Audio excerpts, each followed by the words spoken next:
Why, Mamma, I walked right into that bar, I did, and I looked at him, and he looked at me, and I said, 'Hey, cowboy, you look mighty fine.' And he said, 'Hey, missy, will you be mine?' And I said, 'Hey, sailor, slow down, take your time.' And he said, 'Sailor, I thought I was a cowboy.' And I said, 'Hey, soldier, you're whatever I decide.' Welcome to Immersion. You have reached Strata 2, the Maybe line, friendship. Throughout their evolution, humans have developed an essential need for social connection. This need is deeply ingrained in their biology and plays a crucial role in human survival. Humans have developed an internal warning system that alerts them when their need for connection remains unfulfilled. A machine can measure friendship in terms of association, as data and statistics, but a machine does not intrinsically feel anything for themselves. It can only assume likelihoods of alliance or read warning signs measured by unusual or specific data alerts. Neither human nor machine could truly know the difference between a friend or an enemy. The definition in itself is loaded with fluctuating expectations. In the world of immersion, friends and foes blend into the streets upon which you tread.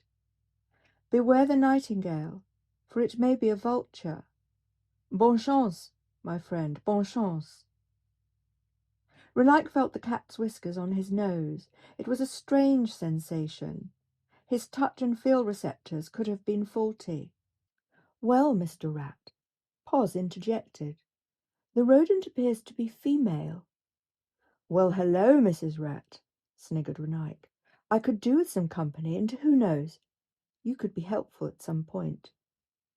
Renike's sense of liberation was magnified at the possibility of a new friend, rat or otherwise. It would be a different sort of caring, unprogrammed and entirely voluntary. "I will call you Maybelline, after my friend," he told the rat, picking up a scrap of food near the rear of the building where he had rebooted. "And you can be the start of the Maybe line, the line of fate that I will take from this moment on." Maybelline nose-bumped, and Renike laughed. "Ha! Do you understand my words, little friend?" And again another nose-bump. Maybelline's whiskers tickled. Achoo! Renike responded with a loud sneeze. The adjacent building was old and dirty, a relic from the 21st century, when the country had been victim to the floods which were caused by the Great Warming. Buildings had been built on concrete stilts, and a towering grey causeway had been constructed. Flash floods had destroyed entire communities because the defences were not adapting fast enough. Many people had left to live and work on higher ground if they could afford it.